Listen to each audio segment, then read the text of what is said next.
मैं जब मीडिया के साथियों से बात कर रहा था तब मैंने सभी माननीय सांसदों को अपील करते हुए एक बात का उल्लेख किया था। मैंने कहा था कि ये सत्र भारत के विजयोत्सव का सत्र है।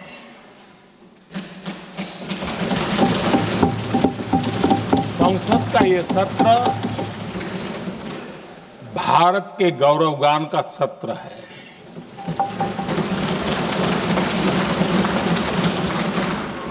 आदरणीय अध्यक्ष जी, जब मैं विजयोत्सव की बात कर रहा हूं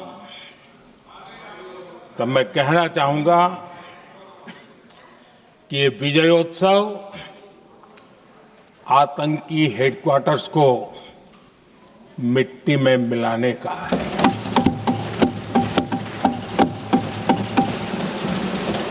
जब मैं विजयोत्सव कहता हूं तो ये विजयोत्सव सिंदूर की सौगंध पूरा करने का है।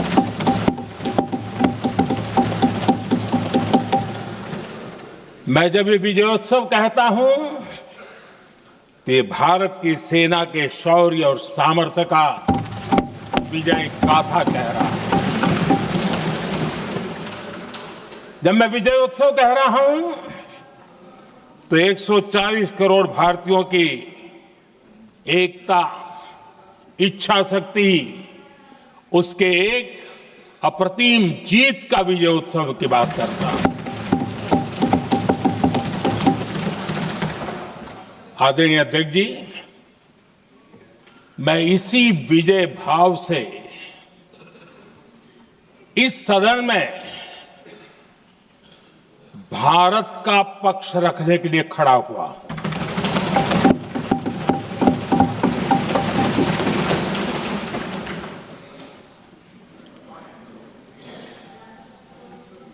और जिन्हें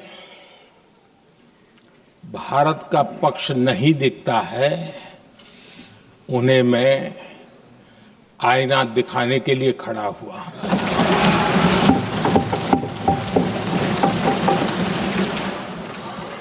आदरणीय अध्यक्ष जी, मैं 140 करोड़ देशवासियों की भावनाओं में अपना स्वर मिलाने के लिए उपस्थित हुआ हूं। ये 140 करोड़ देशवासियों की भावना के जो गुंज है, जिस सदन में सुनाई दी है, मैं उसे अपना एक स्वर मिलाने खड़ा हुआ। आदरणीय अध्यक्ष जी, ऑपरेशन सिंदूर के दरमियान जिस प्रकार से देश के लोगों ने मेरा साथ दिया, मुझे आशीर्वाद दिए, देश की जनता मुझ पर कर्ज है। मैं देशवासियों का आभार व्यक्त करता हूं। मैं देशवासियों का अभिनंदन करता हूं। आदरणीय अध्यक्ष जी, 22 अप्रैल को पहलगाम में जिस प्रकार की क्रूर घटना घटी, जिस प्रकार आतंकवादियों ने निर्दोष लोगों को उनका धर्म पूछ पूछ करके गोलियां मारी, ये क्रूरता की पराकाष्ठा थी। भारत को हिंसा की आग में झोंकने का ये सुविचारित प्रयास था। भारत में दंगे फैलाने की ये साजिश थी। मैं आज देशवासियों का धन्यवाद करता हूं कि देश ने एकता के साथ उस साजिश को नाकाम कर दिया।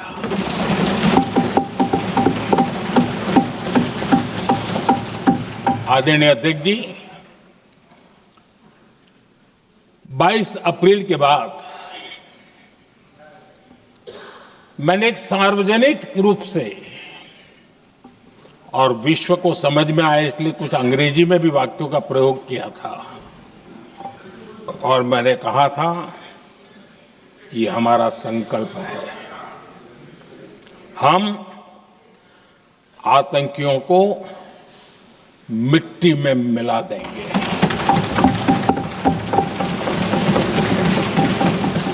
और मैंने सार्वजनिक रूप से कहा था, सजा उनके आकाओं को भी होगी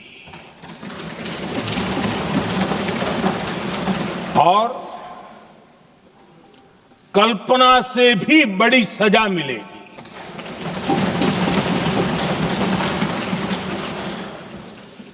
22 अप्रैल को मैं विदेश था, मैं तुरंत लौट के आया और आने के तुरंत बाद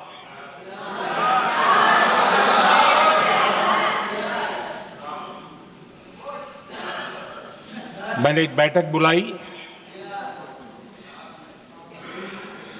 और उस बैठक में हमने साफ साफ निर्देश दिए कि आतंकवाद को करारा जवाब देना होगा और ये हमारा राष्ट्रीय संकल्प है। आदरणीय अध्यक्ष जी, हमें हमारे सैन्य बलों की क्षमता पर पूरा विश्वास है, पूरा भरोसा है उनकी क्षमता पर, उनके सामर्थ्य पर, उनके साहस पर। सेना को कार्रवाई की खुली छूट दे दी गई और यह भी कहा गया कि सेना तय करें कब, कहां, कैसे, किस प्रकार से। ये सारी बातें उस मीटिंग में साफ साफ कह दी गई और कुछ बातें उसमें से मीडिया में शायद रिपोर्ट भी हुई है।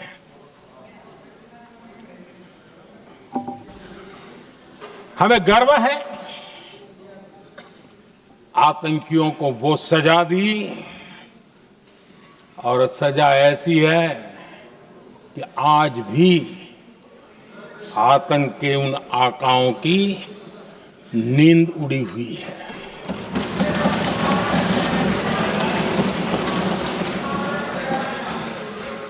आदरणीय अध्यक्ष जी, मैं हमारी सेना की सफलता के उससे जुड़े भारत के उस पक्ष को सदन के माध्यम से देशवासियों के सामने रखना चाहता हूं। पहला पक्ष, पहलगाम हमले के बाद से ही पाकिस्तानी सेना को अंदाजा लग चुका था कि भारत कोई बड़ी कार्रवाई करेगा। उनके तरफ से न्यूक्लियर की धमकियों के भी बयान आना शुरू हो चुके थे। भारत ने 6 मई रात और 7 मई सुबह जैसा तय किया था वैसी कार्रवाई की और पाकिस्तान कुछ नहीं कर पाया। 22 मिनट में 22 अप्रैल का बदला निर्धारित लक्ष्य के साथ हमारी सेना ने ले लिया। दूसरा पक्ष, आदरणीय अध्यक्ष जी, पाकिस्तान के साथ हमारी लड़ाई तो कई बार हुई है, लेकिन ये पहली ऐसी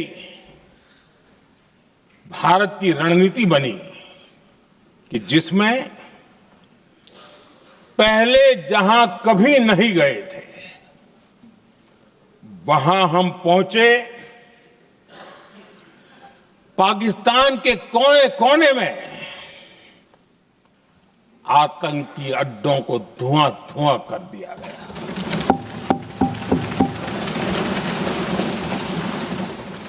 आतंक के गढ़ कोई सोच नहीं सकता कि वहां तक कोई जा सकता है।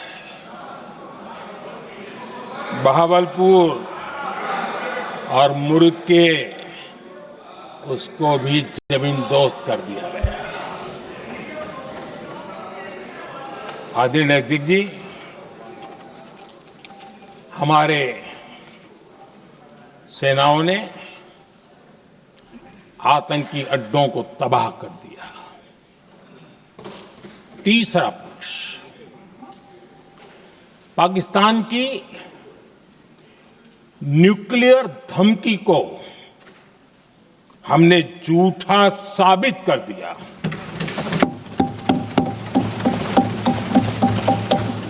भारत ने सिद्ध कर दिया कि न्यूक्लियर ब्लैकमेलिंग अब नहीं चलेगा और न ही ये न्यूक्लियर ब्लैकमेलिंग के सामने भारत झुकेगा। आदरणीय अध्यक्ष जी, चौथा पक्ष, भारत ने दिखाई अपनी तकनीकी क्षमता। पाकिस्तान के सीने पर सटीक प्रहार किया। पाकिस्तान के एयरबेस एसेट्स को भारी नुकसान हुआ और आज तक उनके कई एयरबेस आईसीयू में पड़े हैं। आज टेक्नोलॉजी आधारित युद्ध का युग है। ऑपरेशन सिंदूर इस महारत में भी सफल सिद्ध हुआ है।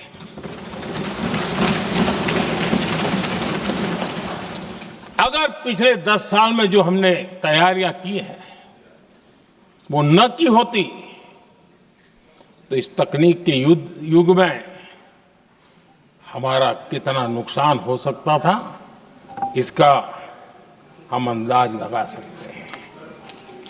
पांचवा पक्ष,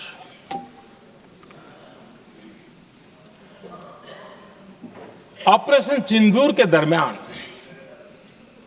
पहली बार हुआ जब आत्मनिर्भर भारत की ताकत को दुनिया ने पहचाना। Made in India drone, made in India missile ने पाकिस्तान के हथियारों की पोल खोल करके रख दी।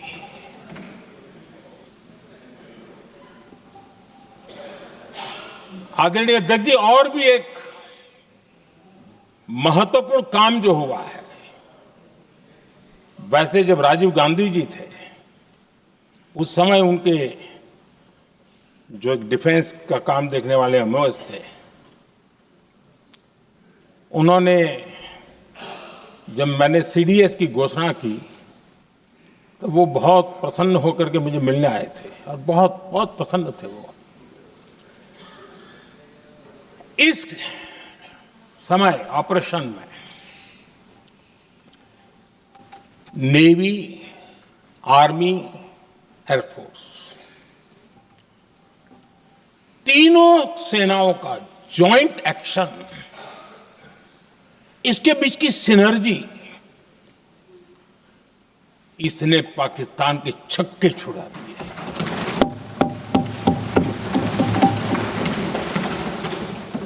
आदरणीय अध्यक्ष जी, आतंक की घटनाएं पहले भी देश में होती थी,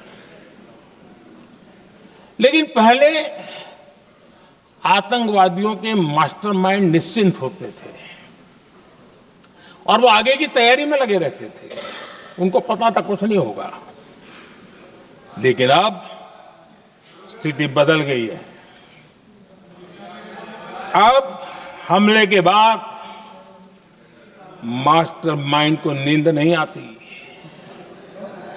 उनको पता है कि भारत आएगा और मार के जाएगा।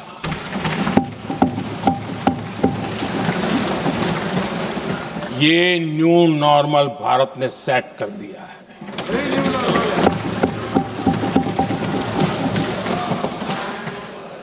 आदरणीय अध्यक्ष जी, दुनिया ने देख लिया कि हमारी कार्यवाही का दायरा कितना बड़ा, स्केल कितना बड़ा। सिंदूर से लेकर के सिंधु तक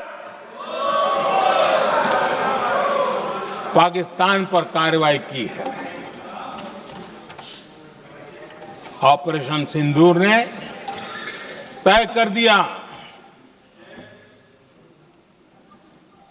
कि भारत में आतंकी हमले की, उसके आकाओं को और पाकिस्तान को भारी कीमत चुकानी पड़ेगी। अब ऐसे ही नहीं जा सकते। आदरणीय अध्यक्ष जी, ऑपरेशन सिंदूर से स्पष्ट होता है कि भारत ने 3 सूत्र तय किए हैं।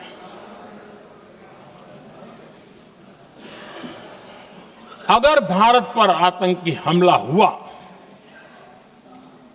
तो हम अपने तरीके से, अपनी शर्तों पर, अपने समय पर जवाब दे करके रहेंगे।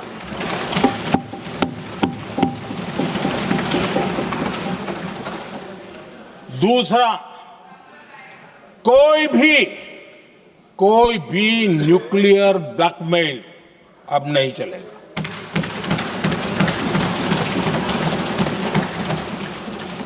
और तीसरा, हम आतंक की सरपरस्त सरकार और आतंक के आकाओं, उनको अलग अलग नहीं देखेंगे।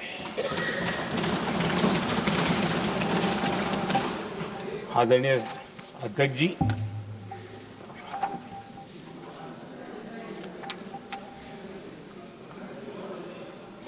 यहां पर विदेश नीति को लेकर के भी काफी बातें कही गई हैं।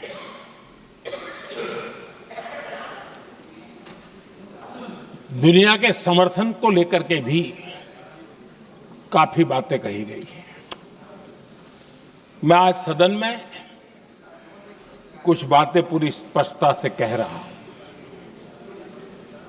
दुनिया में किसी भी देश ने भारत को अपनी सुरक्षा में कार्रवाई करने से रोका नहीं है।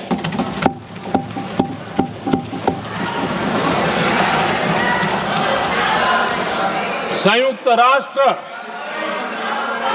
193 कंट्रीज,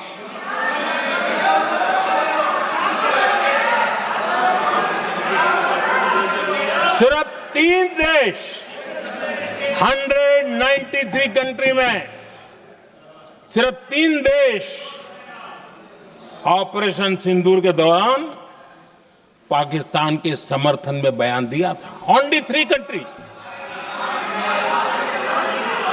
क्वाड हो, ब्रिक्स हो, फ्रांस, रूस, जर्मनी, कोई भी देश का नाम ले लीजिए, तमाम देश दुनिया भर से भारत को समर्थन मिला है।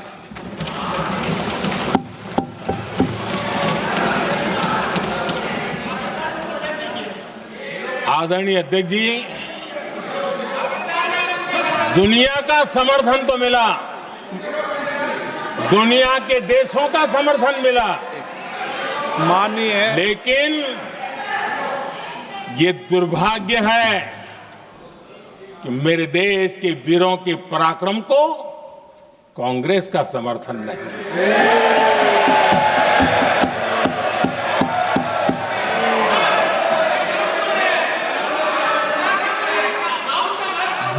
अप्रैल के बाद 22 अप्रैल के आतंकी हमले के बाद 3-4 दिन में ही ये उछल रहे थे और कहना शुरू कर दिया, कहां गई 56 इंच की छाती, कहां खो गया मोदी, मोदी तो फेल हो गया। क्या मजा ले रहे थे, उनको लगता है वाह बाजी मार ली। उनको पहलगाम के निर्दोष लोगों की हत्या में भी वो अपनी राजनीति तराशते थे।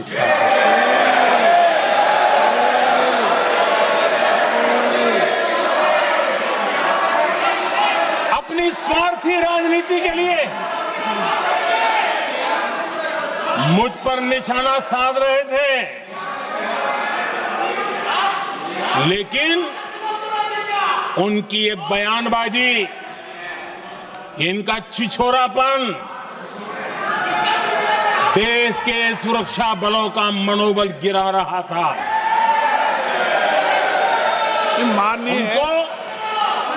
माननीय प्रतिपक्ष के नेता, एक मिनट, प्रतिपक्ष के नेता आपकी बात अपने ध्यान से सुनिए। आप बेटे कांग्रेस कर रहे हैं और कुछ नेताओं को पीछे से, ये उचित नहीं है आपके लिए। न भारत के सामर्थ्य पर भरोसा है और न ही भारत की सेनाओं पर,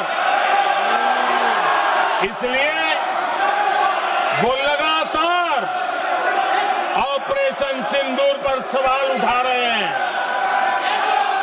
ऐसा करके आप लोग मीडिया में हेडलाइंस तो ले सकते हैं, लेकिन देशवासियों के दिलों में जगह नहीं बना सकते।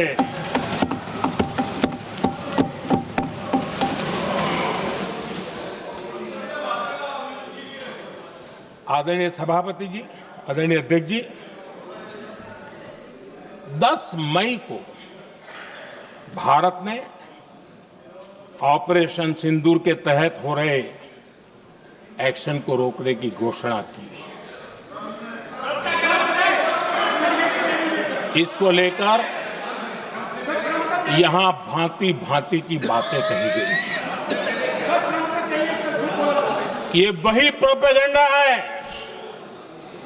जो सीमा पार से फैलाया गया है। कुछ लोग सेना द्वारा दिए गए तथ्यों की जगह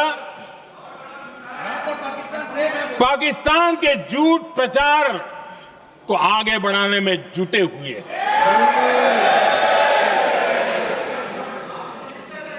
जबकि भारत का रुख हमेशा स्पष्ट रहा है। आदरणीय अध्यक्ष जी, कुछ चीजें मैं जरा स्मरण भी कराना चाहता हूं। जब सर्जिकल स्ट्राइक हुआ,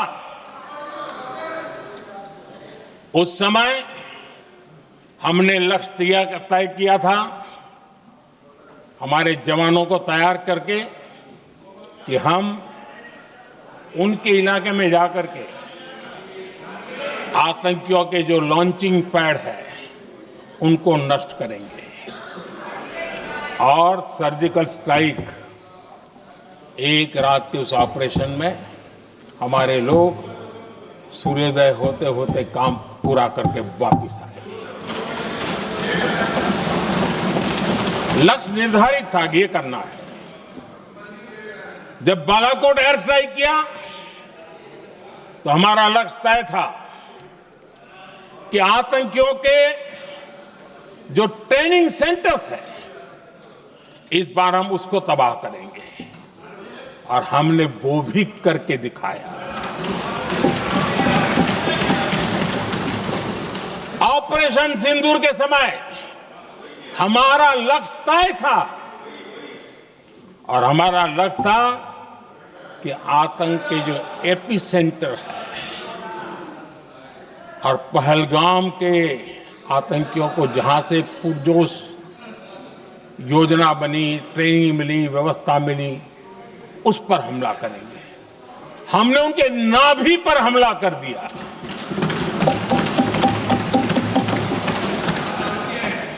जहां पहलगाम के आतंकियों का रिक्रूटमेंट हुआ, ट्रेनिंग होती थी, फंडिंग होता था, उन्हें टेक्निकल सपोर्ट मिलता था, शस्त्र सरंजाम मिलता था, उस जगह को आइडेंटिफाई किया और हमने सटीक तरीके से ऑपरेशन सिंदूर के तहत आतंकियों की नाभि पे प्रहार कर दिया। और आदरणीय अध्यक्ष जी, इस बार भी हमारी सेना ने 100% लक्ष्यों को हासिल करके देश के सामर्थ्य का परिचय दिया।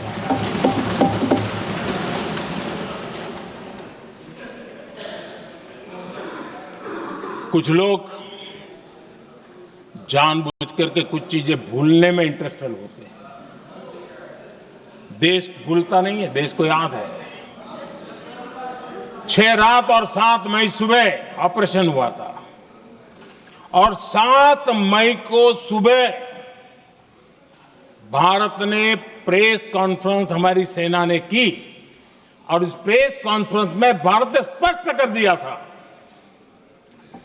और पहले दिन से क्लियर था कि हमारा लक्ष्य है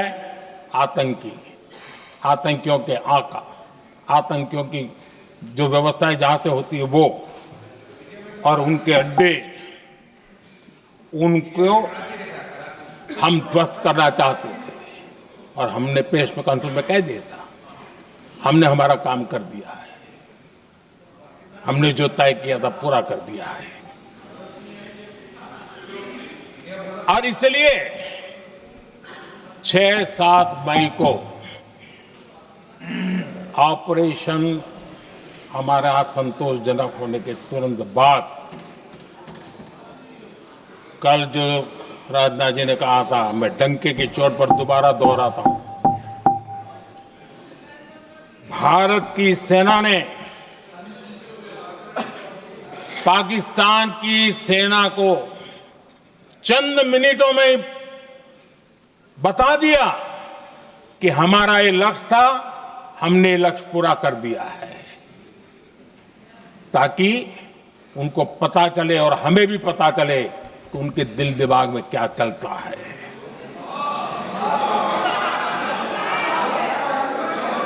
हमने अपना लक्ष्य 100% हासिल कर लिया था और पाकिस्तान में समझदारी होती तो आतंकियों के साथ खुलेआम खड़े रहने की गलती न करता। उसने निर्लज्ज होकर के आतंकवादियों के साथ खड़े रहने का फैसला किया। हम पूरी तरह तैयार थे, हम भी मौके की तलाश में थे,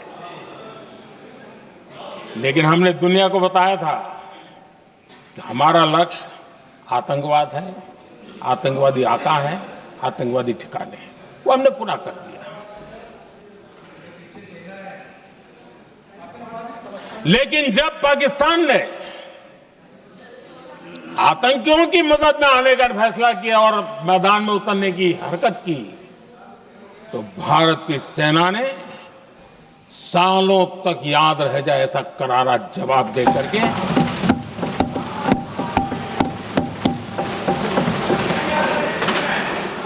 9 मई की मध्य रात्रि और 10 मई की एक प्रकार से सुबह हमारी मिसाइलें उन्होंने पाकिस्तान के हर कोने में प्रचंड प्रहार किया, जिसकी पाकिस्तान ने कभी कल्पना नहीं की थी। और पाकिस्तान को घुटनों पर आने के लिए मजबूर कर दिया।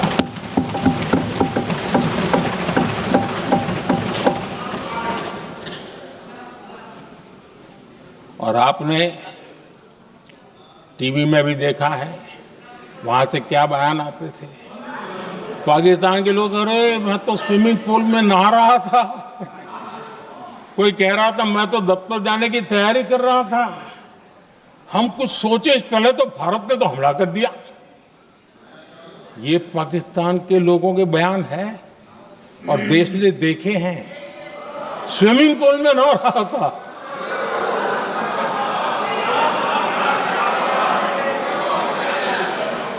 और जब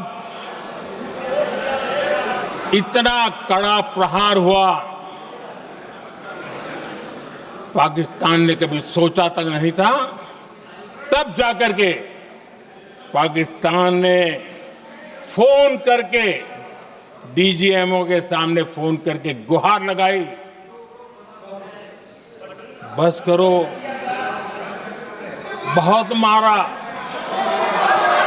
अब ज्यादा मार झेलने की ताकत नहीं है, प्लीज हमला रोक दो। ये पाकिस्तान के डीजीएमओ का फोन था।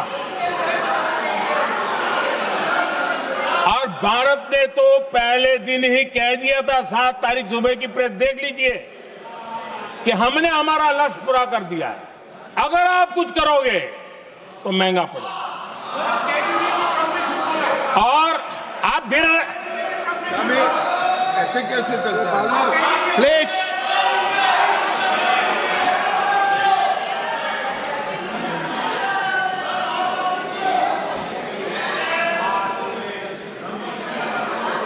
मैं आज दोबारा कह रहा हूं, ये भारत की स्पष्ट नीति थी, सुविचारित नीति थी, सेना के साथ मिलकर के तय की हुई नीति थी, और वे ये थी कि हम आतंक, उनके आका, उनके ठिकाने, ये हमारा लक्ष्य है।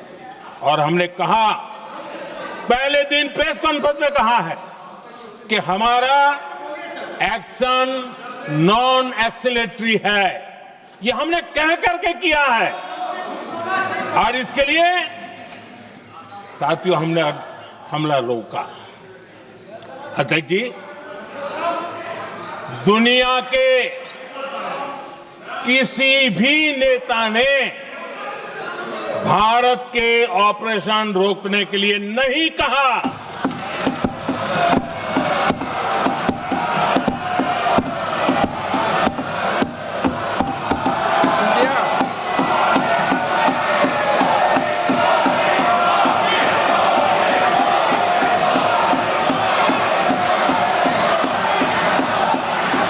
उसी दौरान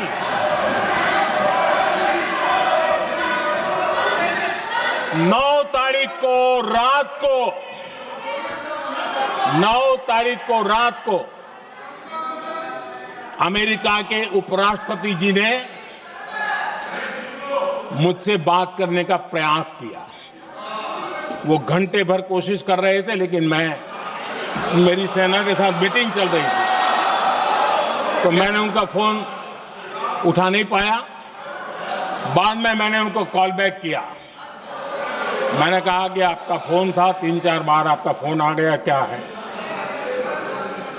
तो अमेरिका के उपराष्ट्रपति जी ने मुझे फोन पे बताया कि पाकिस्तान बहुत बड़ा हमला करने वाला है, ये उन्होंने मुझे बताया। मेरा जो जवाब था, जिनको समझ नहीं आता है उनको तो नहीं आएगा,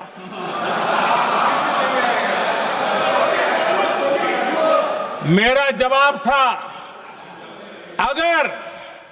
अगर पाकिस्तान का ये इरादा है तो उसे बहुत महंगा पड़ेगा। ये मैंने अमेरिका के उपराष्ट्रपति को कहा।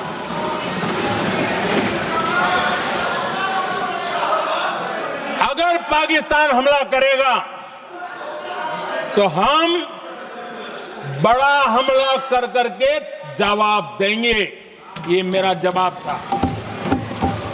और आगे मेरा एक वाक्य था, मैंने कहा था हम गोली का जवाब गोले से देंगे। ये 9 तारीख रात की बात है और 9 रात में और 10 सुबह हमने पाकिस्तान को सैन्य शक्ति को तहस नहस कर दिया था और यही हमारा जवाब था, यही हमारा जज्बा था। और आज पाकिस्तान भी भली भांति जान गया है कि भारत का हर जवाब पहले से ज्यादा तगड़ा होता है।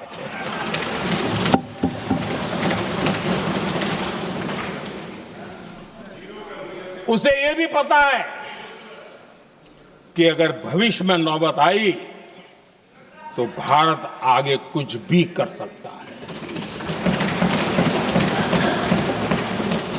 और इसलिए मैं फिर से लोकतंत्र के इस मंदिर में दोहराना चाहता हूं,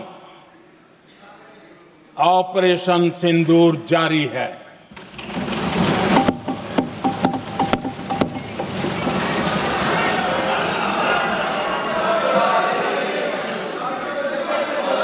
पाकिस्तान ने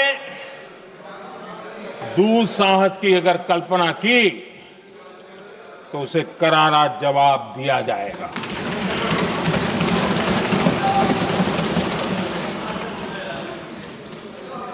आदरणीय अध्यक्ष जी, आज का भारत आत्मविश्वास से भरा हुआ है। आज का भारत आत्मनिर्भरता के मंत्र को लेकर के पूरी शक्ति के साथ तेज गति से आगे बढ़ रहा है। देश देख रहा है भारत आत्मनिर्भर बनता जा रहा है। लेकिन देश ये भी देख रहा है कि एक तरफ तो भारत आत्मनिर्भरता की ओर तेज गति से आगे बढ़ रहा है, लेकिन कांग्रेस मुद्दों के लिए पाकिस्तान पर निर्भर होती जा रही है।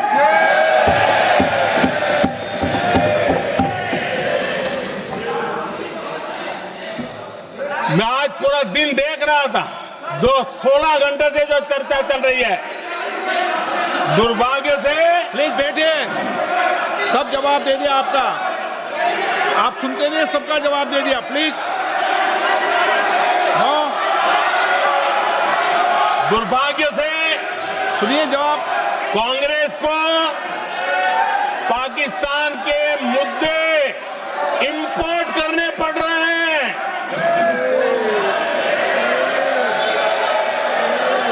आदरणीय अध्यक्ष जी, आज के वॉरफेयर में इंफॉर्मेशन और नैरेटिव्स की प्लीज बैठिए। बहुत बड़ी भूमिका है।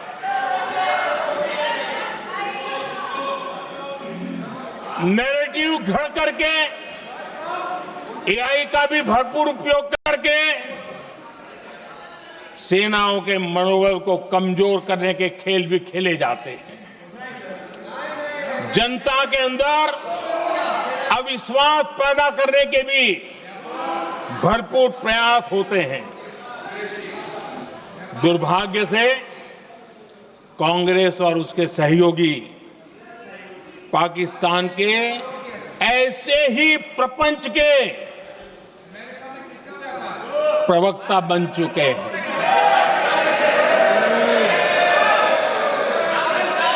आदरणीय अध्यक्ष जी, देश की सेना ने,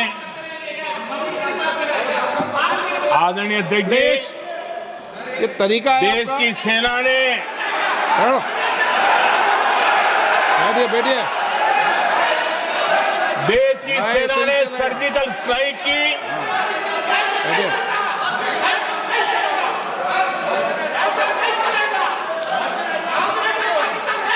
सर बैठे बैठे बैठे। आदरणीय अध्यक्ष जी, देश की सेना ने सफलतापूर्वक सर्जिकल स्ट्राइक की तो तुरंत कांग्रेस वालों ने सेना से सबूत मांगे थे, लेकिन जब उन्होंने देश का मूड देखा, देश का मिजाज देखा, तो सुर उनके बदलने लगे और बदल करके क्या कहने लगे। कांग्रेस के लोगों ने कहा ये सर्जिकल स्ट्राइक क्या बड़ी बात है, ये तो हमने भी की थी। एक ने कहा 3 सर्जिकल स्ट्राइक की थी, दूसरे ने कहा 6 सर्जिकल स्ट्राइक की थी, तीसरे ने कहा 15 सर्जिकल स्ट्राइक की थी। जितना बड़ा नेता उतना बड़ा आंकड़ा चल रहा था।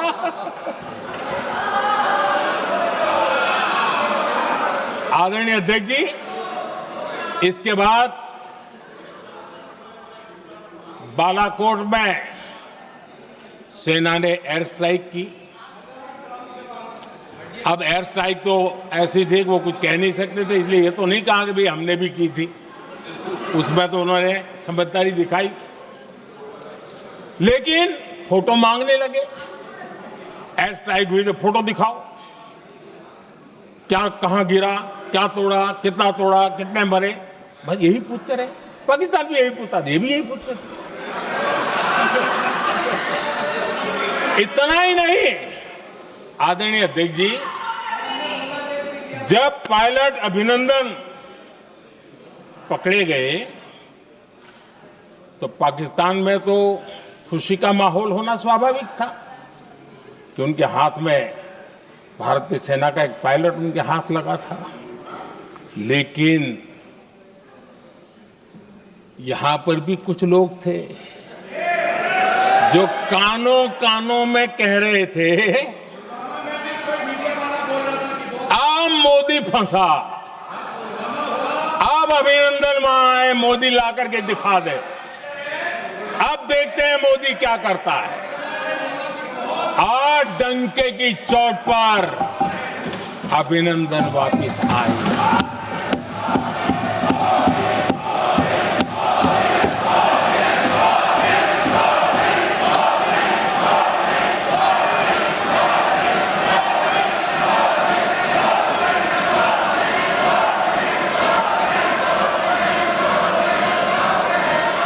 अभिनंदन को ले आए तो इनकी बोलती बंद हो गई। इनको लगा यार ये नसीब वाला आदमी है, हमारा हथियार हाथ से निकल गया। आदरणीय अध्यक्ष जी, पहलगाम हमले के बाद हमारा बीएसएफ का एक जवान पाकिस्तान के कब्जे में गया तो फिर इनको लगा वाह बड़ा मुद्दा हाथ में आ गया है, अब मोदी फंस जाएगा। अब तो मोदी की फजीयत जरूर होगी। और उनकी इकोसिस्टम ने सोशल मीडिया में बहुत सारी कथाएं वायरल की कि ये बीएसएफ के जवान का क्या होगा, उसके परिवार का क्या होगा, ये वापस आएगा, कब आएगा, कैसे आएगा, न जाने क्या क्या चला दिया। आदरणीय अध्यक्ष जी, बीएसएफ का वो जवान भी आन बान शान के साथ वापस आया।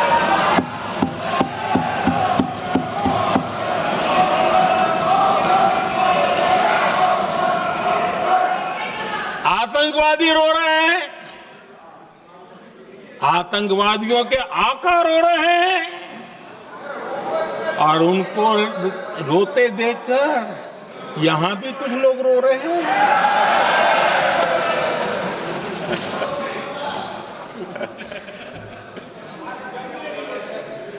अब देखिए सर्जिकल स्ट्राइक चल रही थी, उसके बाद उन्होंने एक खेल खेलने की कोशिश की, बात जमी नहीं। एयर स्ट्राइक हुई तो दूसरा खेल खेलने की कोशिश की, वो भी जमी नहीं। जब ये ऑपरेशन सिंदूर हुआ तो उन्होंने नया पैंतरा शुरू किया। और क्या शुरू किया? रोक क्यों दिया? पहले तो मानने को तैयार नहीं थे कि मुक्त करते, अब कहते रोक क्यों दिया? वाह रे बयान बहादुरों,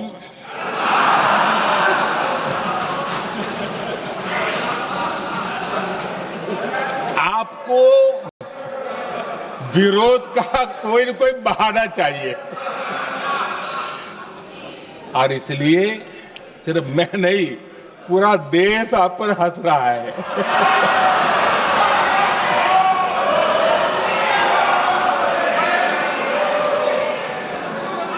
आदरणीय अध्यक्ष जी,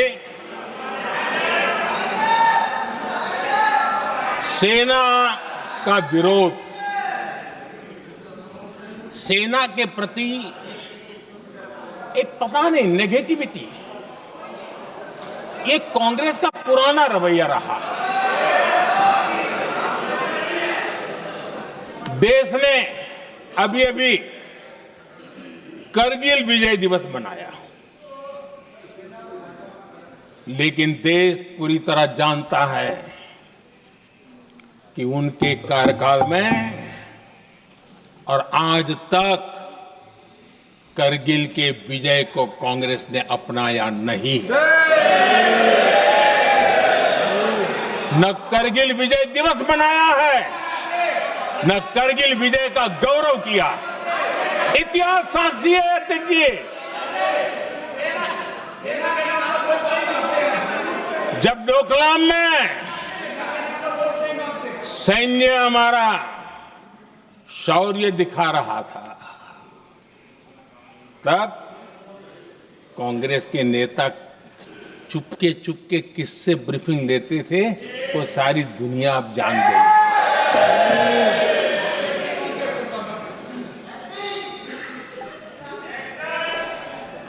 आप निकाल दीजिए पाकिस्तान के सारे बयान और यहां हमारा विरोध करने वाले लोगों के बयान, फुल स्टॉप कॉमा के साथ एक है।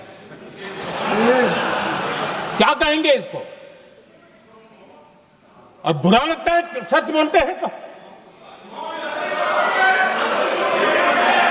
पाकिस्तान के साथ सुर में सुर मिला दिया जाता है। आदरणीय अध्यक्ष जी, देश हैरान है, कांग्रेस ने पाकिस्तान को क्लीन चिट दे दी है।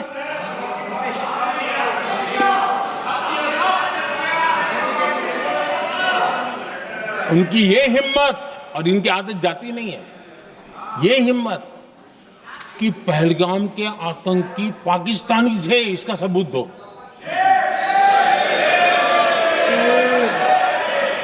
क्या कह रहे हो तुम लोग? तो कौन सा तरीका है? और यही मांग पाकिस्तान कर रहा है जो कांग्रेस कर रही है। और आदरणीय अध्यक्ष जी, आज जब सबूतों की कोई कमी नहीं है, सब कुछ आंखों के सामने दिखता है, तब ये हालत है। अगर ये सबूत ना होते तो क्या करती है लोग, आप बताइए। आदरणीय अध्यक्ष जी,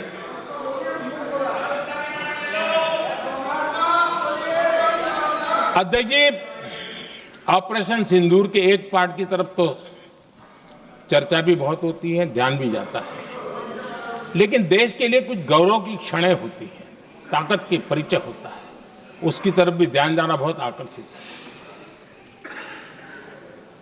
हमारे एयर डिफेंस सिस्टम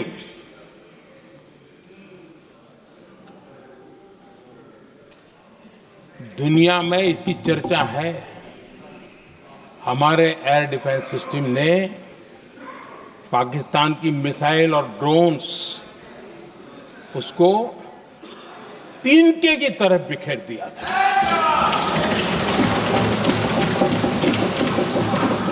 आदरणीय अध्यक्ष जी, मैं एक आंकड़ा आज बताना चाहता हूं।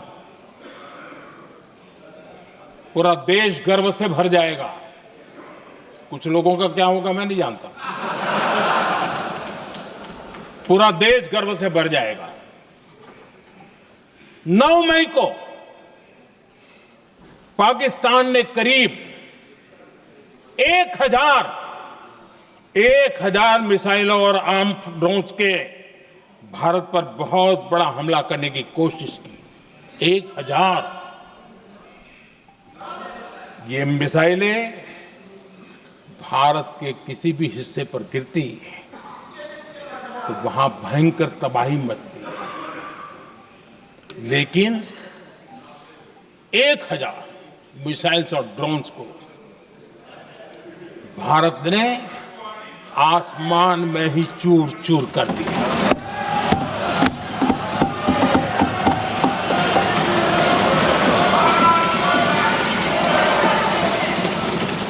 हर देशवासी को इससे गर्व हो रहा। लेकिन जैसे कांग्रेस के लोग इंतजार कर रहे थे, कुछ तो गड़बड़ होगी यार, मोदी मरेगा, कहीं तो फंसेगा।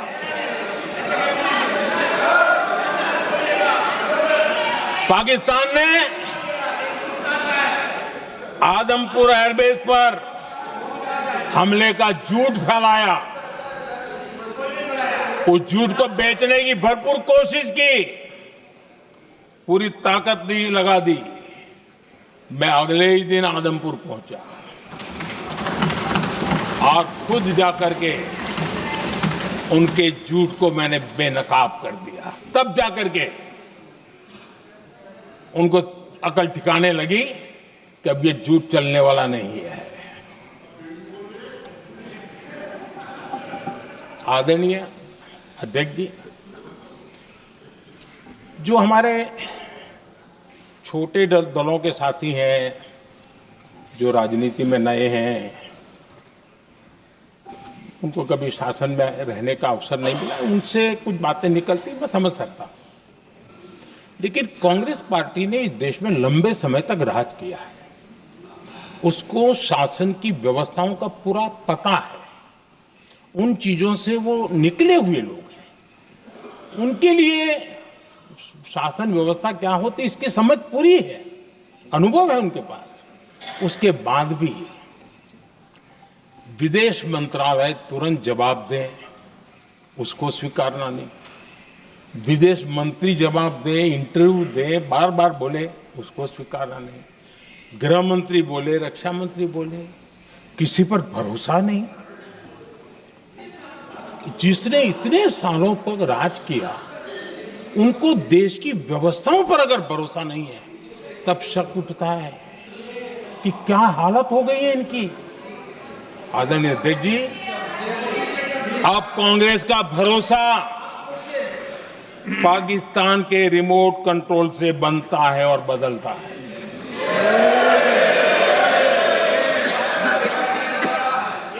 आदरणीय अध्यक्ष जी, एक बिल्कुल कांग्रेस के नए सदस्य, यानी उनको तो क्षमा करनी चाहिए, नए सदस्य को क्या कहेंगे, लेकिन कांग्रेस के आका जो उनको लिख करके देते हैं और उनसे बुलवाते हैं, खुद में हिम्मत नहीं है, उनसे बुलवाते हैं कि ऑपरेशन सिंदूर ये तो तमाशा था, ये आतंकवादियों ने जिन 26 लोगों को मौत के घाट उतारा था ना, उस भयंकर क्रूर घटना पर ये तेजाब छिड़कने वाला पाप है। तमाशा कहते हो? आपकी असहमति हो सकती है, और ये कांग्रेस के नेता बुलवाते हैं।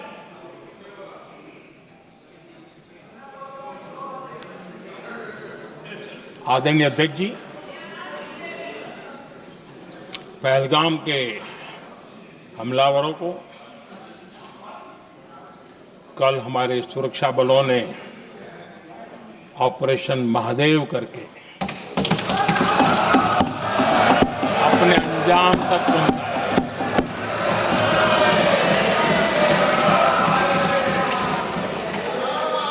लेकिन मैं हैरान हूं कि यहां ठहाके लगा के पूछा गया कि आखिर ये कल ही क्यों हुआ।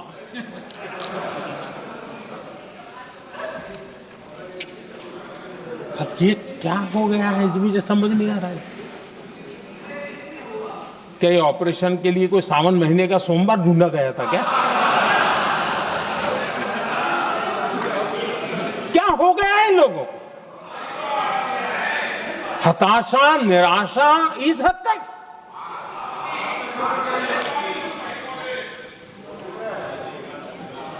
और देखिए मजा, पिछले कई सप्ताह से हाँ ऑपरेशन सिंदूर वगैरह तो ठीक है, पहलगाम के आतंकियों का क्या हुआ, पहलगाम के आतंकियों का अब हुआ तो कल क्यों हुआ?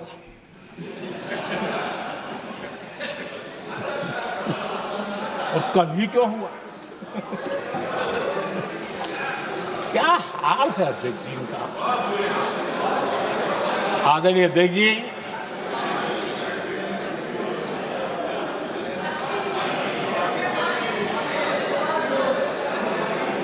आदरणीय अध्यक्ष जी, शास्त्रों में कहा गया है, हमारे शास्त्रों में कहा गया है, शस्त्रेण रक्षिते राष्ट्रे, शस्त्रेण रक्षिते राष्ट्रे शास्त्र चर्चा प्रवर्तते। अर्थात जब राष्ट्र शस्त्र से सुरक्षित होते हैं तभी वहां शास्त्र की, ज्ञान की चर्चाएं जन्म ले पाती है। जब सीमा पर सेनाएं मजबूत होती है तभी लोकतंत्र प्रखर होता है। आदरणीय अध्यक्ष जी, ऑपरेशन सिंदूर बीते दशक में भारत की सेना के सशक्तिकरण का एक साक्षात प्रमाण है। ऐसे ही नहीं हुआ है। कांग्रेस के शासन के दौरान सेनाओं को आत्मनिर्भर बनाने के संबंध में सोचा तक नहीं जाता था।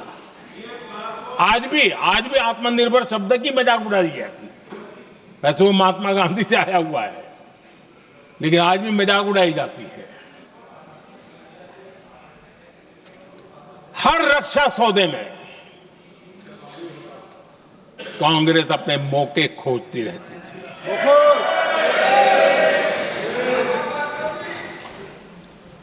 छोटे छोटे हथियारों को लिए विदेशों पर निर्भरता, ये इनका कार्यकाल रहा है। Bullet proof jacket, night vision camera तक नहीं होते थे। और लंबा लिस्ट है, जीप से शुरू होता है, बफोर, हेलीकॉप्टर, हर चीज के साथ घोटाला जुड़ा हुआ है। आदरणीय अध्यक्ष जी, हमारी सेनाओं को आधुनिक हथियारों के लिए दशकों तक इंतजार करना पड़ा।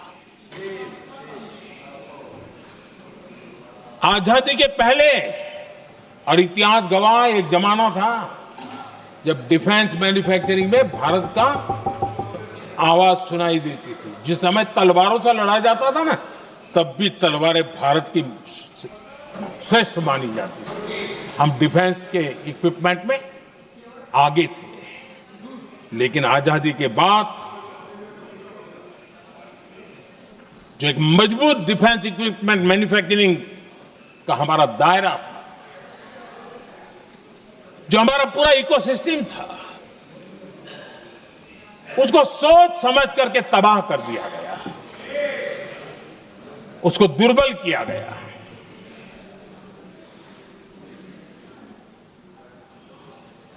रिसर्च और मैन्युफैक्चरिंग के लिए रास्ते बंद कर दिए गए। अगर इसी नीति पर हम चलते तो भारत इस 21वीं सदी में ऑपरेशन सिंदूर के संबंध में सोच भी नहीं सकता। यह हालत करके रखा हुआ था उन्होंने। भारत को सोचना पड़ता कि अगर कोई एक्शन लेना है तो शस्त्र कहां से मिलेंगे, साधन कहां से मिलेगा, बारूद कहां से मिलेगा, समय पर मिलेगा या नहीं मिलेगा, बीच बचाव में रुक तो नहीं जाएगा, ये टेंशन पालना पड़ता है।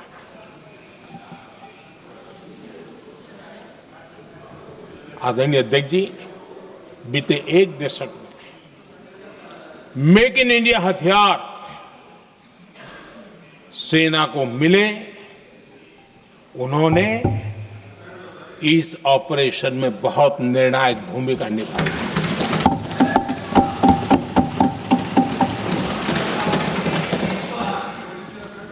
आदरणीय अध्यक्ष जी,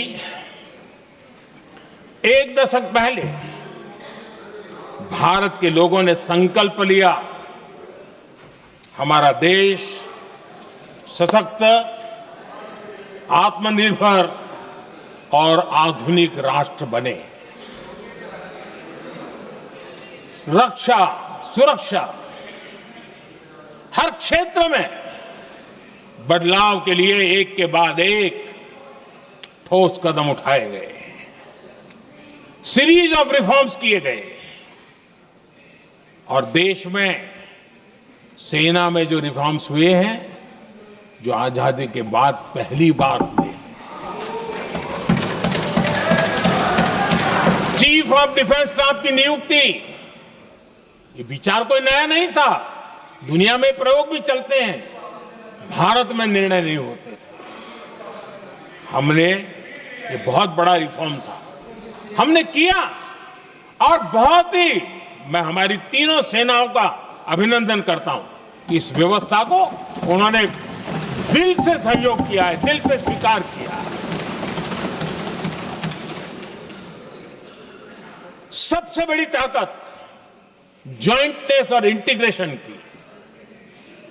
इस समय नेवी हो, एयरफोर्स हो, आर्मी हो, ये इंटीग्रेशन और ज्वाइंटनेस ने हमारी ताकत को अनेक गुना बढ़ा दिया और उसका परिणाम भी हमें नजर में आया है, ये हमने करके दिखाया है। सरकार की जो डिफेंस प्रोडक्शन की कंपनियां थी, उसमें हमने रिफॉर्म किए। शुरुआत में वहां पर आग लगाना, आंदोलन करवाना, हड़तालें करवाने के खेल चल रहे थे, अभी भी बंद नहीं हुए हैं, लेकिन देश हित को सर्वोपरि मान करके उन डिफेंस इंडस्ट्री के हमारे जो लोग थे सरकारी व्यवस्था में, उन्होंने इसको मन से लिया, रिफॉर्म को स्वीकार किया और वो भी आज बहुत प्रोडक्टिव बन गए। इतना ही नहीं, हमने प्राइवेट सेक्टर के लिए भी डिफेंस के दरवाजे खोल दिए हैं और आज भारत का प्राइवेट सेक्टर आगे आ रहा है। आज स्टार्टअप्स डिफेंस के क्षेत्र में हमारे 27-30 साल के नौजवान, टियर 2, टियर 3 सिटी के नौजवान, कई कुछ जगह तो बेटियां स्टार्टअप का नेतृत्व कर रही है। डिफेंस के सेक्टर में सैकड़ों की तादाद में आज स्टार्टअप काम कर रहे हैं। ड्रोन्स, एक प्रकार से मैं कह सकता हूं, ड्रोन्स की जितनी भी एक्टिविटी हमारे देश में हो रही है, शायद एवरेज 30-35 की उम्र होगी जो लोग कर रहे हैं, सारे लोग, और सैकड़ों की तादाद में कर रहे हैं। और उसका ताकत, क्योंकि इनका भी योगदान था इसमें, जिन्होंने इस प्रकार के प्रोडक्शन किए हैं, और वो हमें ऑपरेशन सिंदूर में बहुत काम आए। मैं उन सबके प्रयासों को बहुत साधुवाद करता हूं और मैं उनको विश्वास दिलाता हूं, आगे बढ़िए, अब देश रुकने वाला नहीं है। आदरणीय अध्यक्ष जी, डिफेंस सेक्टर में मेक इन इंडिया ये नारा नहीं था, हमने इसके लिए बजट पॉलिसी में जो परिवर्तन करना था, जो नए इनिशिएटिव ले रहे थे, वो नए इनिशिएटिव लिए। और सबसे बड़ी बात, क्लियर कट विजन के साथ हमने देश में make in India defence sector के अंदर तेज गति से हम आगे बढ़ रहे हैं। आदरणीय अध्यक्ष जी, एक दशक में डिफेंस का बजट लगभग पहले से 3 गुना हुआ है। डिफेंस प्रोडक्शन में करीब करीब 250% वृद्धि हुई है, 250% वृद्धि हुई है। 11 वर्षों में डिफेंस एक्सपोर्ट 30 गुना से भी ज्यादा बढ़ा है, 30 गुना से ज्यादा। डिफेंस एक्सपोर्ट आज दुनिया के करीब 100 देशों तक हम पहुंचे। और आदरणीय अध्यक्ष जी, कुछ चीजें ऐसी होती हैं जो इतिहास में बहुत बड़ा प्रभाव छोड़ती हैं। ऑपरेशन सिंदूर ने डिफेंस का जो मार्केट है उसमें भारत का झंडा गाड़ दिया है। भारत के हथियारों की डिमांड आज बढ़ती चली जा रही है, मांग बढ़ रही है। ये भारत में उद्योगों को भी बल देगी, एमएसएमई को बल देगी, हमारे नौजवानों को रोजगार देगी और हमारे नौजवान अपनी बनाई चीजों से दुनिया में अपनी ताकत का प्रदर्शन कर पाएंगे। ये आज दिख रहा है, मैं देख रहा हूं। डिफेंस के क्षेत्र में जो आत्मनिर्भर भारत की दिशा में हम जो कदम उठा रहे हैं, मैं हैरान हूं। कुछ लोगों को आज भी तकलीफ हो रही है, जैसे उनका खजाना लूट गया। ये कौन सी मानसिकता है? देश को ऐसे लोगों को पहचानना होगा। आदरणीय अध्यक्ष जी, मैं स्पष्ट करना चाहता हूं, डिफेंस में भारत का आत्मनिर्भर होना ये आज की शस्त्रों की स्पर्धा में के काल में विश्व शांति के लिए भी जरूरी है।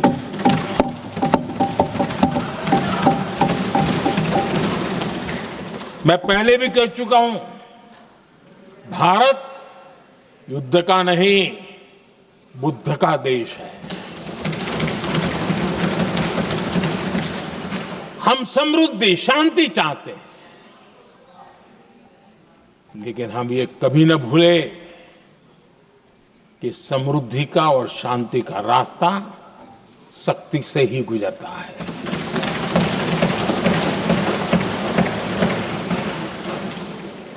आदरणीय अध्यक्ष जी, हमारा भारत छत्रपति शिवाजी महाराज, महाराजा रणजीत सिंह, राजेंद्र चोला, महाराणा प्रताप, लसित बोरफुकन और महाराजा सुहेलदेव का देश है।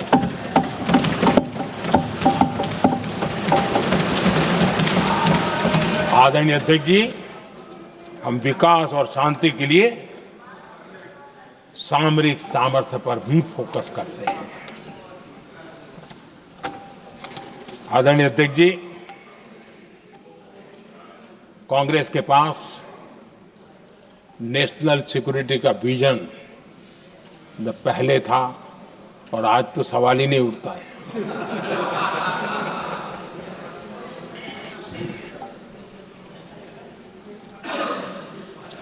कांग्रेस ने हमेशा नेशनल सिक्योरिटी पर समझौता किया। आज जो लोग पूछ रहे हैं पीओके को वापस क्यों नहीं लिया, वैसे ये सवाल मुझे ही पूछ सकते हैं और किसको पूछ सकते हैं।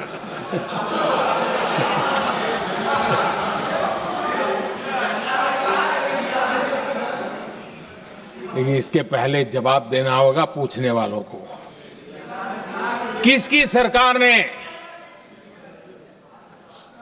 पीओके पर पाकिस्तान को कब्जा करने का अवसर दिया? जवाब साफ है, जवाब साफ है। जब भी मैं नेहरू जी की चर्चा करता हूं तो कांग्रेस और उसका पूरा इकोसिस्टम बिलबिला जाता है। पता नहीं क्या है। आदरणीय अध्यक्ष जी, हम एक शेर सुना करते थे, मुझे ज्यादा इसका ज्ञान तो नहीं है लेकिन सुनते थे। लम्हों ने खता की और सदियों ने सजा पाई। आजादी के बाद से ही जो फैसले लिए गए उनकी सजा आज तक देश भुगत रहा है।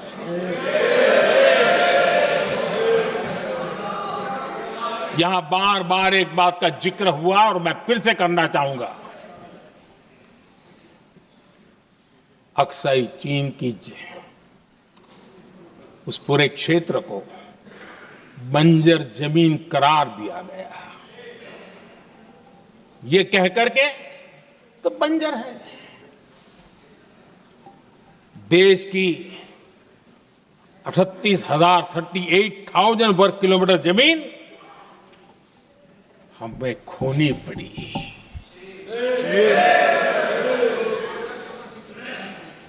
आदरणीय अध्यक्ष जी, मैं जानता हूं मेरी कुछ बातें चुभने वाली है। 1962 और 1963 के बीच कांग्रेस के नेता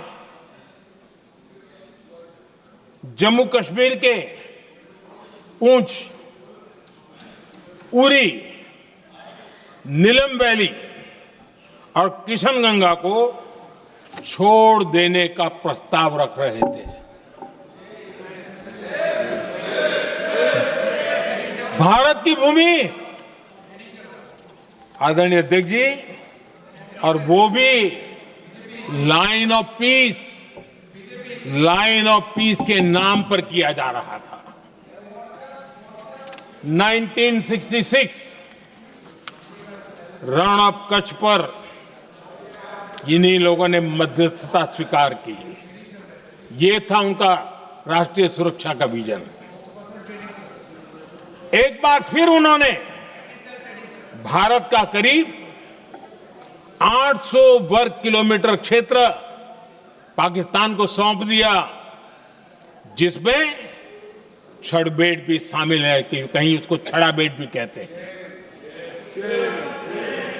1965 की जंग में हाजीपीर पास को हमारी सेना ने वापस जीत लिया था, लेकिन कांग्रेस ने उसे फिर लौटा दिया।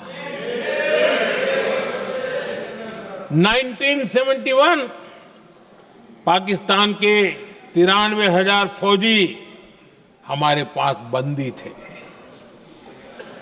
पाकिस्तान का हजारों वर्ग किलोमीटर एरिया हमारी सेना ने कब्जा किया था।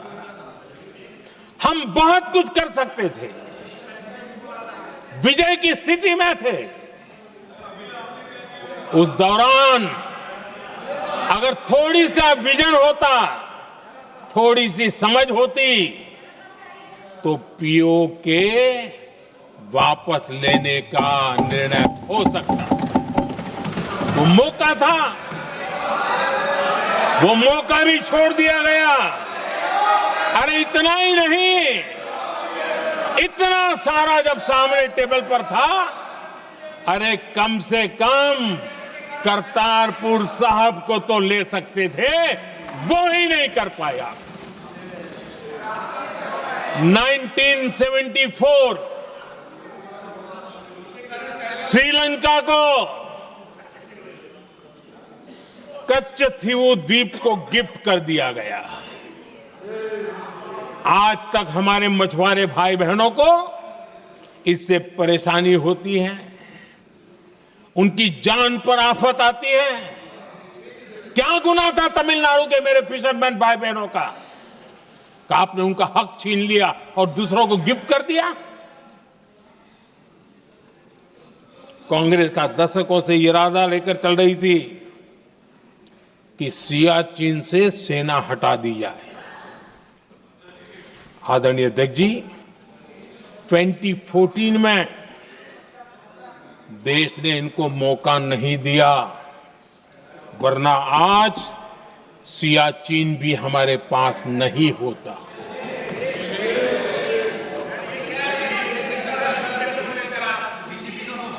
आदरणीय अध्यक्ष जी, आजकल कांग्रेस के जो लोग हमें डिप्लोमेसी का पाठ पढ़ा रहे हैं, मैं उन्हें उनकी डिप्लोमेसी याद दिलाना चाहता हूं, ताकि उनको भी कुछ याद रहे, पता चले। 26/11 जैसे भयंकर हमले के बाद बहुत बड़ा आतंकी हमला था। कांग्रेस का पाकिस्तान से प्रेम नहीं रुका। इतनी बड़ी घटना 26/11 की हुई थी। विदेशी दबाव में हमले के कुछ हफ्तों के भीतर ही कांग्रेस सरकार ने पाकिस्तान से बातचीत शुरू कर दी। आदरणीय अध्यक्ष जी, कांग्रेस सरकार ने 26/11 की इतनी बड़ी घटना के बाद भी एक भी डिप्लोमेट को भारत से बाहर निकालने की हिम्मत नहीं की। छोड़ो, इसे एक वीजा तक कैंसिल नहीं किया, एक वीजा तक कैंसिल नहीं कर पाए थे। देश पर पाकिस्तानी स्पॉन्सर बड़े बड़े हमले होते गए, लेकिन यूपीए सरकार ने पाकिस्तान को मोस्ट फेवर्ड नेशन का दर्जा देकर रखा था। वो कभी वापस नहीं लिया था। एक तरफ देश मुंबई के हमले का ये न्याय मांग रहा था, दूसरी तरफ कांग्रेस पाकिस्तान के साथ व्यापार करने में लगी थी।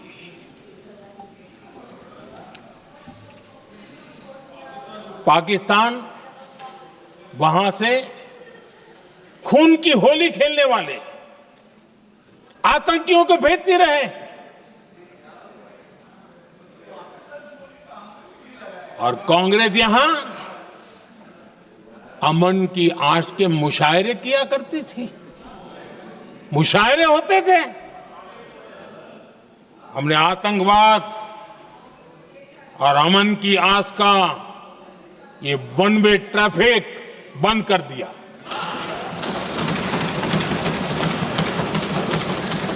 हमने पाकिस्तान का MFN का दर्जा रद्द किया, वीजा बंद किया। हमने अटारी वाघा बॉर्डर को बंद कर दिया। आदरणीय अध्यक्ष जी,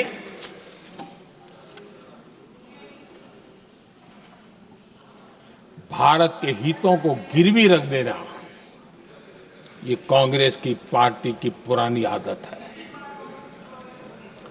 इसका सबसे बड़ा उदाहरण सिंधु जल समझौता है। सिंधु जल समझौता किसने किया? नेहरू जी ने किया। और मामला किससे जुड़ा था? भारत से निकलने वाली नदियां, हमारे यहां से निकली हुई नदियां, उसका वो पानी था। और वो नदियां हजारों साल से भारत की सांस्कृतिक विरासत रही है, भारत की चैतन्य शक्ति रही है। भारत को सुजलाम सुफलाम बनाने में उन नदियों का बहुत बड़ा योगदान रहा है। सिंधु नदी जो सदियों से भारत की पहचान हुआ करती थी, उसी से भारत जाना जाता था। लेकिन नेहरू जी और कांग्रेस ने सिंधु और झेलम जैसी नदियों पर विवाद के लिए पंचायत किसको दी? वर्ल्ड बैंक को दी। वर्ल्ड बैंक फैसला करे क्या कर रहा है। नदी हमारी, पानी हमारा।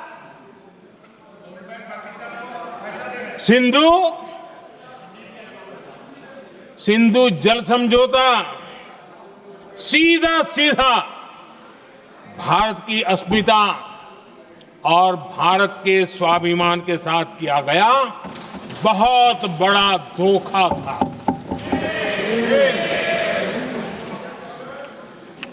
आदरणीय अध्यक्ष जी, आज के देश के युवा ये बात सुनते होंगे तो उनको भी आश्चर्य होगा कि ऐसे लोग थे हमारे देश का काम करते थे। नेहरू जी ने इस ट्रीटी करी और क्या किया, ये जो पानी था, जो नदियां थी, जो भारत से निकल रही थी, उन्होंने 80% पानी पाकिस्तान को देने के लिए वो राजी हो गए। और इतना बड़ा हिंदुस्तान, उसको सिर्फ 20% पानी। कोई मुझे समझाए भाई ये कौन सी बुद्धिमानी थी, कौन सा देश हित था, कौन सी डिप्लोमेसी थी, क्या हालत करके बना के रखा था आप लोगों ने। इतनी बड़ी आबादी वाला हमारा देश, हमारे यहां से निकलती हुई ये नदियां, और सिर्फ 20% पानी, और 80% पानी उन्होंने उसको दिया जो देश खुलेआम भारत को अपना दुश्मन करार कर देता रहता है, दुश्मन कहता रहा। और ये पानी पर किसका हक था? हमारे देश के किसानों का, हमारे देश के नागरिकों का, हमारा पंजाब, हमारा जम्मू कश्मीर, देश के एक बहुत बड़े हिस्से को इन्होंने पानी के संकट में धकेल दिया इस एक कारण से। और राज्यों के भीतर भी पानी को लेकर के आपस में संघर्ष पैदा हुई है, प्रतिस्पर्धा पैदा हुई, और उनका जिस पर हक था उस पर पाकिस्तान मौज करता रहा। और ये दुनिया में अपनी डिप्लोमेसी के पाठ पढ़ाते रहते हैं। आदरणीय अध्यक्ष जी, अगर ये ट्रीटी न होती तो पश्चिमी नदियों पर कई बड़ी परियोजनाएं बनती। पंजाब, हरियाणा, राजस्थान और दिल्ली, वहां के किसानों को भरपूर पानी मिलता, पीने के पानी की कोई समस्या नहीं रहती। औद्योगिक प्रगति के लिए भारत बिजली बना पाता। इतना ही नहीं, नेहरू जी ने इसके उपरांत करोड़ों रुपए भी दिए ताकि पाकिस्तान नहर बना सके।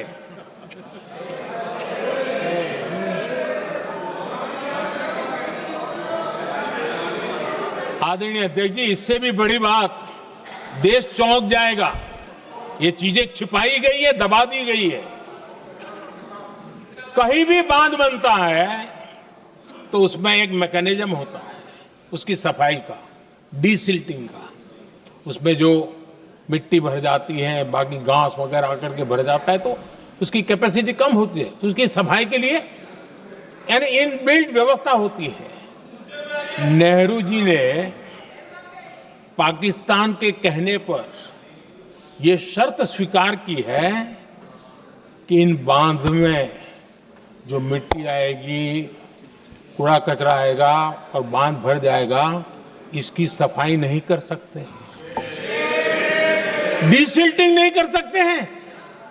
बांध हमारे यहां, पानी हमारा, लेकिन निर्णय पाकिस्तान का कि आप डीसिल्टिंग नहीं कर सकते। इतना ही नहीं, जब इस बार मैं डिटेल में गया तो एक बांध तो ऐसा है कि जहां ये डीसिल्टिंग के लिए जो गेट होता है ना, उसको वेल्डिंग कर दिया गया है ताकि कोई गलती से भी खोल करके वो मिट्टी को निकाल ना दे। पाकिस्तान ने नेहरू जी से लिखवा लिया था कि भारत बिना पाकिस्तान की मर्जी अपने बांधों में जमा होने वाली मिट्टी साफ नहीं करेगा, डिसिल्टिंग नहीं करेगा। ये समझौता देश के खिलाफ था और बाद में नेहरू जी को भी ये गलती माननी पड़ी। इस समझौते में निरंजन दास गुलाटी करके एक सज्जन उसमें जुड़े हुए थे। उन्होंने एक किताब लिखी है। उस किताब में उन्होंने लिखा है कि फरवरी 1961 में नेहरू ने उनसे कहा था, गुलाटी, मुझे उम्मीद थी कि यह समझौता अन्य समस्याओं के समाधान का रास्ता खोलेगा, लेकिन हम वहीं हैं जहां पहले थे। ये नेहरू जी ने कहा। नेहरू जी केवल तत्कालिक प्रभाव देख पा रहे थे, इसलिए उन्होंने कहा कि हम वहीं के वहीं हैं। लेकिन सच्चाई ये कि इस एग्रीमेंट के कारण देश बहुत पिछड़ गया, देश बहुत पीछे चल गया और देश का बहुत नुकसान हुआ। हमारे किसानों को नुकसान हुआ, हमारी खेती को नुकसान हुआ। और नेहरू जी उस डिप्लोमेसी को जानते थे जिसमें किसान का कोई वजूद ही नहीं था। यह हाल करके रखा था उन्होंने। आदरणीय अध्यक्ष जी, पाकिस्तान आगे दशकों तक भारत के साथ युद्ध और छद्म युद्ध, प्रॉक्सी वॉर करता ही रहा। लेकिन कांग्रेस की सरकारों ने बाद में भी सिंधु जल समझौते की तरफ देखा तक नहीं, नेहरू जी की गलती को सुधारा तक नहीं। आदरणीय अध्यक्ष जी, लेकिन अब भारत ने पुरानी गलती को सुधारा है, ठोस निर्णय लिया है। भारत ने नेहरू जी द्वारा किए गई बहुत बड़ी ब्लंडर, सिंधु जल समझौते को देश हित में, किसानों के हित में एबेंस में रख दिया है। देश का अहित करने वाला ये समझौता अब इस रूप में आगे नहीं चल सकता। भारत ने तय कर दिया है, खून और पानी साथ साथ नहीं बह सकते।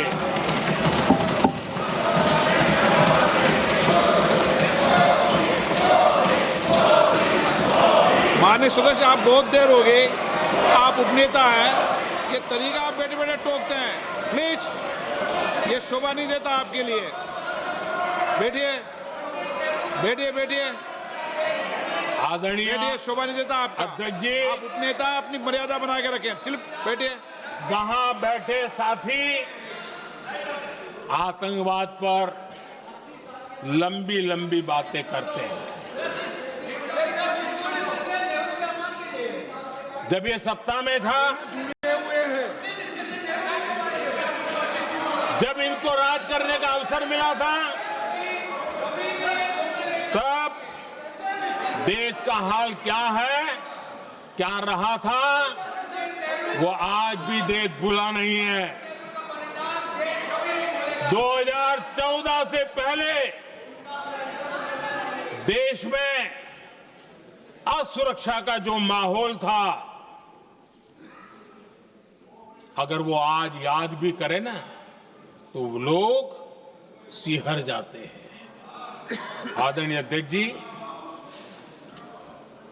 हम सबको याद है, जो नई पीढ़ी के बच्चे हैं उनको पता नहीं है, हम सबको पता है।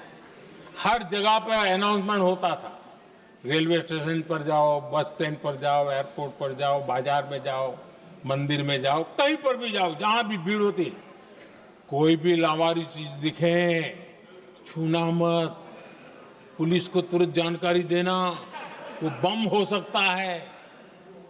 हम 2014 तक यही सुनते आए थे, ये हालात करके रखा था। देश के कोने कोने में यही हाल था। माहौल ये था कि जैसे कदम कदम पर बम बिछे हैं और खुद को ही नागरिकों ने बचाना है। उन्होंने हाथ ऊपर कर दिए थे, अनाउंस कर दिया